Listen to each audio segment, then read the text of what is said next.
नमस्कार सर्वांना, मी आदिती. तुम्हा सर्वांचं माझ्या चॅनलमध्ये खूप खूप स्वागत आहे. तर यंदा बघा, या वर्षी महाशिवरात्री ही 26 फेब्रुवारीला आलेली आहे. तर महाशिवरात्रीला आपण सगळेच अगदी प्रत्येक शहरात, प्रत्येक गल्लोगल्ली, प्रत्येक घरात म्हटलं तर हरकत नाही, अगदी लहानापासून तर थोरा मोठ्यांपर्यंत आपण महाशिवरात्रीचा उपवास करत असतो. म्हणजे लहानपणापासून मी सुद्धा करत आलेली आहे. मी कुठलाच उपवास नाही करायची लहानपणी, पण महाशिवरात्रीचा वर्षातून एकदा करायचे. त्याच्यानंतर बघा, पण अगदीच कोणी आजारी असेल किंवा मग डॉक्टरांनी काही पथ्य वगैरे सांगितलं असेल किंवा मग कोणी असे लोक असतील जे म्हणजे देवावर वगैरे तेवढा विश्वास नाही ठेवत असेल, तशा प्रकारचे लोक, तशी मंडळी सोडून बाकी सगळे लोक ना हा महाशिवरात्रीचा उपवास घरोघरी अगदी करतच असतात. आता तर हा महाशिवरात्रीचा उपवास करण्याच्या 3 पद्धती मी तुमच्यासोबत आज शेअर करणार आहे. त्याचबरोबर महाशिवरात्रीच्या उपवासाला काय खावे, काय खाऊ नये, उपवास कधी सोडावा, त्याचबरोबर 4 प्रहरांबद्दलची माहिती मी तुम्हाला देणार आहे. कारण बघा, महाशिवरात्रीच्या दिवशी 4 प्रहरांवर पूजा करण्याला अतिशय महत्त्व सांगितलं गेलेलं आहे. त्याचबरोबर निश्चित काळ सुद्धा तुमच्याबरोबर मी या व्हिडिओमध्ये शेअर करणार आहे. कारण या महाशिवरात्रीच्या दिवशी ना निश्चित काळात भगवान महादेवांची पूजा करण्याला अनन्यसाधारण असं महत्त्व आहे. कारण निश्चित काळात केलेल्या पूजेची सिद्धी जी आहे ती लवकर प्राप्त होते असं म्हटलं जातं. त्याच्यामुळे निश्चित काळ हा महत्त्वाचा मानला गेलेला आहे या दिवशी पूजेसाठी. तर त्याचबरोबर बघा, सर्व शिवरात्रींमध्ये सर्वोच्च मानल्या जाणाऱ्या महाशिवरात्रीच्या मध्यरात्री महादेवाचे परम तेजस्वी अस्तित्व या पृथ्वीवर सक्रिय होते आणि या काळाला आपण निषेध काळ असं म्हणतो. या दिवशी शिवतत्व जे असतं ते पृथ्वीवर अवतरत असल्याने निश्चित काळात सर्वात प्रभावी शिवशंकरांची सेवा करणं मानलं जातं. त्याचबरोबर उपवास सोडताना कोणते पदार्थ खाऊन उपवास सोडायचा आहे, या शिवशंकरांच्या म्हणजेच महादेवाच्या उपवासाला कोणते पदार्थ चालत नाहीयेत, जे खाऊ नयेत, जे पदार्थ खाल्ले की आपला उपवास मोडतो, अशी बरीचशी माहिती मी तुमच्याबरोबर या व्हिडिओमध्ये शेअर करणार आहे. तर बघा, सुरुवातीला मी तुम्हाला निश्चित काळाबद्दल सांगणार आहे. तर बघा, निश्चित काळ हा मध्यरात्री म्हणजेच महाशिवरात्रीच्या दिवशी रात्री 12:27 पासून ते रात्री 1:16 आहे. आता बरेच लोक बघा या काळात पूजा करतात किंवा बऱ्याच वर्षापासून करत आलेले आहेत. पण बघा, या काळात पूजा करणे सर्वांना जमेल असं नाहीये, कारण की आपण संसारिक माणसं आहोत, शक्य होत नाही असं म्हणजे नेहमी सारखं. तर त्याच्यामुळे ना आपण बघा या दिवशी सकाळी किंवा संध्याकाळी म्हणजे प्रदोष काळात सूर्य मावळल्यानंतर, म्हणजे सूर्य मावळायच्या 45 मिनिट आधी ते सूर्य मावळल्यानंतर 45 मिनिटापर्यंत आपण पूजा ही करू शकतो. तसंही भगवान शंकरांच्या महत्वाचा म्हणजे पूजेसाठी प्रदोष काळ हा अतिशय महत्वाचा सांगितला गेलेला आहे. तर प्रदोष काळात केलेली भगवान शंकरांची सेवा ही अतिशय उत्तम हा वेळ मानला गेलेला आहे भगवान शंकरांच्या पूजेसाठी. तर आता बघा, किंवा याही म्हणजे आपल्याला समजा सकाळी पण शक्य नाही झालं किंवा संध्याकाळी प्रदोष काळात सुद्धा पूजा करणे आपल्याला शक्य नाही झालं, काही कारणास्तव घरात काही कामं वगैरे आली, तर तुम्ही आता महाशिवरात्रीचा सर्वात म्हणजे दिवसाला खूप महत्त्व आहे, असं तुम्ही 12 महिने संध्याकाळी पूजा कराल ते चांगलं राहील. पण महाशिवरात्रीच्या दिवशी दिवसभरातच चांगलाच काळ असतो, म्हणजे कुठलाही वेळ हा वाईट नाही, पूर्ण दिवस स्वतःमध्ये शुभ आहे. त्याच्यामुळे तुम्ही दिवसभरात कधी पूजा, महादेवांची पूजा जसं जमेल तसं मंदिरात जाऊन भगवान शंकरांची आराधना तुम्ही करू शकता, काही हरकत नाहीये. आणि जे 4 प्रहर आहेत त्यातील पहिला जो प्रहर आहे पूजेचा, तो संध्याकाळी 6:24 पासून तर रात्री 9:34 आहे.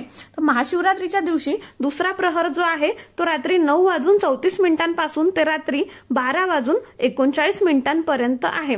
आणि तिसरा प्रहर पूजेची वेळ म्हणजेच मध्यरात्री 12:39 पासून ते रात्री 3 वाजून म्हणजे ते मध्यरात्री किंवा पहाटे 3:45 आहे. आणि चौथा प्रहर पूजेची वेळ ती वेळ रात्री 3:45 पासून तर सकाळी 6:50 आहे. तर बघा, या 4 प्रहरी पूजा करण्याला खूप महत्त्व सांगितलं गेलेलं आहे आणि बरेचसे लोक वर्षानुवर्षापासून ही पूजा करत सुद्धा आले असतील. आता असं आहे की आपल्याकडून म्हणजे नाही शक्य होत, संसारिक आपण माणसं आहे, तर आपल्याकडून जसं शक्य होईल तसं करा, कारण की हा दिवसभरातच पूर्ण चांगलाच मुहूर्त आहे. तुम्ही शंकरांना मनापासून विश्वासाने त्यांना हाक मारा, ते म्हणजे भोलेनाथ आहे तर ते खूप लवकर प्रसन्न होतात भक्तांवर. त्याच्यामुळे फक्त विश्वासाने आणि मन लावून तुम्ही फक्त त्यांची भक्ती करा. आता बघा, या 4 प्रहरात पूजा करणं तुम्हाला शक्य नसेल तर तुम्ही सकाळी किंवा संध्याकाळी पूजा करू शकता, जसं मी तुम्हाला आधी सांगितलंय तसं. आता बघा, उपवास कसा करायचा आहे. तर उपवास करण्याची पहिली पद्धत म्हणजे या व्रताचा निर्जला उपवास केला जातो. म्हणजे या दिवशी पाणीही घेतलं जात नाही आणि काही खाल्लंही जात नाही. तर हो, आता या प्रकारचा उपवास बरेच लोक करतही असतात दरवर्षी. आता या प्रकारचा उपवास तुम्ही याआधी जर केला असेल किंवा तुमचे मेडिसिन वगैरे सुरू नसतील, तुमच्याकडून हा निर्जल उपवास करणं शक्य असेल तर तुम्ही आवर्जून करा आणि या प्रकारचा उपवास तुम्ही आवर्जूनच करा. आता बऱ्याचदा असं होतं की आपली कुठली इच्छा आहे, सर्व भरपूर आपण उपाय केले, सगळे म्हणजे जे पण देवाचं आहे जेवढे सगळे उपाय केले आणि काही अति आपली इच्छा पूर्ण होत नाहीये, तर तुम्ही काय करू शकता ना, अशा कंडिशनमध्ये तुम्ही देवाला एक मन्नत मागा किंवा मग काय म्हणतो आपण ते, किंवा तुम्ही नवस शिवशंकरांना बोला की बाबा माझी ही इच्छा आहे, हे भोलेनाथ माझी ही इच्छा आहे, ही इच्छा तुम्ही माझी पूर्ण करा. आणि असा नवस बोलून तुम्ही जर असा निर्जल उपवास जर कराल ना, तर ती अशी मान्यता आहे की ती इच्छा लवकरात लवकर महादेवाच्या कृपेने आपली पूर्ण होत असते. पण शेवटी बघा, विश्वास हा महत्वाचा आहे. देव असं म्हणत नाही की तुम्ही उपाशी राहा माझ्यासाठी वगैरे, काहीच नाही. आपल्या मनातला भाव आणि विश्वास हेच महत्वाचं आहे शेवटी. आता उपवास करण्याची दुसरी पद्धत म्हणजे फलाहार करून, म्हणजेच फळे, दूध, चहा यावर तुम्हाला राहायचं आहे आणि कुठलंही अन्न ग्रहण करायचं नाही आहे. कारण हा महाशिवरात्रीचा उपवास एकादशीच्या उपवासासारखाच आपल्याला करायचा असतो. अगदी 24 तास आपल्याला काहीच खायचं नसतं आणि दुसऱ्या दिवशी या उपवासाचं पारण केलं जातं. आणि तिसरी उपवास करण्याची पद्धत म्हणजे नॉर्मल जे आपले फराळांचे पदार्थ आहेत, जसं साबुदाणा वगैरे झालं, हे खाऊन सुद्धा तुम्ही उपवास करू शकता. पण बघा, मीठ कुठल्याही पदार्थात आपल्याला घालायचं नाही आहे या दिवशी. तर साबुदाणा वगैरे तुम्ही मीठ न घालता बनवून घेऊ शकता. तसं तर फक्त गोड खाऊन हा उपवास तुम्ही करू शकता. पण सारखं साखर खाऊन ना आपल्यालाही कंटाळा येतो, असं वाटतं की नको बाबा, आणि तेवढं गोडही खाल्ल्या जात नाही.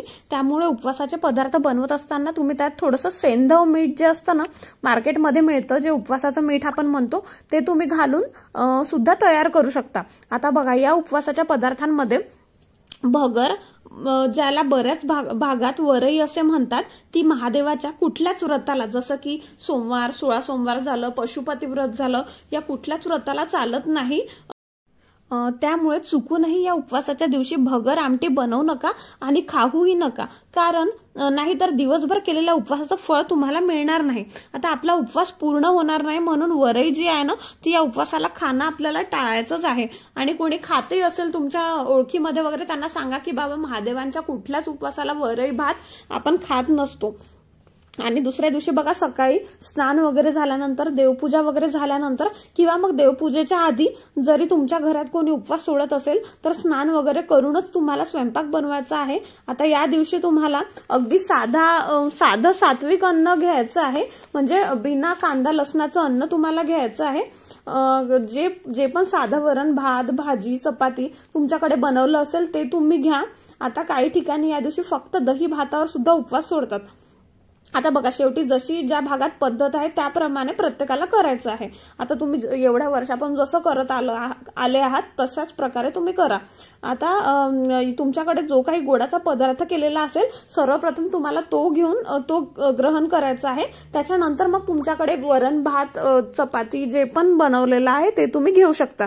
आणि जर बघा तुमच्या घरात कोणी ज्यांचा उपवास नसेल आणि ते मद्यपान आणि मांसाहार वगैरे घेत असतील, तर त्यांना म्हणा की निदान तुम्ही या दिवशी तरी घेऊ नका, मांसाहार वगैरे करू नका आणि घरात शिजवू सुद्धा नका.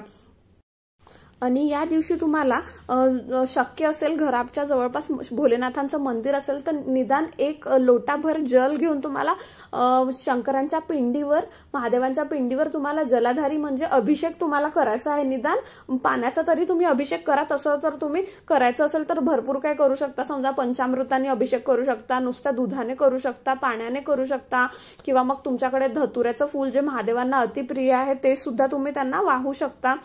पांढरी फुले महादेवांना तुम्ही वाहू शकता. आणि जर तुम्ही आजारी वगैरे असाल किंवा शक्य नसेल तुम्हाला मंदिरात जाणे तर तुम्ही अगदी घरच्या घरी आपल्या घरात जी पिंड असते मंदिरात त्या पिंडीवर जलाने अभिषेक किंवा पंचामृताने अभिषेक तुम्ही घालू शकता आणि तशी पण सेवा करू शकता. आता जसं की या दिवशी तुम्हाला जास्तीत जास्त शंकरांचे नाव म्हणजे जे पण ओम नमः शिवाय आहे, जे पण शंकरांचे नाव आहे 108 म्हणजे 108 किंवा जसं जमेल तसं, जसं शक्य होईल तसा तुम्हाला जास्तीत जास्त वेळा जप करायचा आहे. आणि तुम्हाला शिवलीलामृत या ग्रंथाचं पारायण शक्य असल्यास तुम्ही या दिवशी करू शकता. जर एकदमच तुमचं म्हणजे म्हातारे व्यक्ती आहे किंवा आजारी आहेत, बसणं शक्य नसेल इतका वेळ कंटिन्यू 3-4 तास, तर तुम्ही शिवलीलामृत या पोथीमधला 11वा अध्याय तुम्ही आवर्जून वाचा. किंवा मग तुम्ही युट्यूबला सुद्धा लावू शकता. पूर्ण शिवलीलामृतचं पारायण तुम्हाला ऐकल्याने सुद्धा तेवढंच फळ त्याचं मिळेल. त्याच्यामुळे आता आपली जशी परिस्थिती आहे त्याप्रमाणे तुम्ही करा, जेणेकरून भगवान शंकरांची तुम्हा सर्वांवर आणि आपल्या सर्वांवर अशीच अखंड कृपा राहो. त्याच्यामुळे तुम्ही जास्तीत जास्त या दिवशी भगवान शंकरांच्या स्तोत्रांचं पठण करा. शिवलीलामृतचं पारायण तुमच्याकडून वाचणं शक्य नसेल तर आवर्जून ऐका. माहिती आवडल्यास व्हिडिओला लाईक करा, शेअर करा आणि चॅनलला सबस्क्राईब करा. धन्यवाद.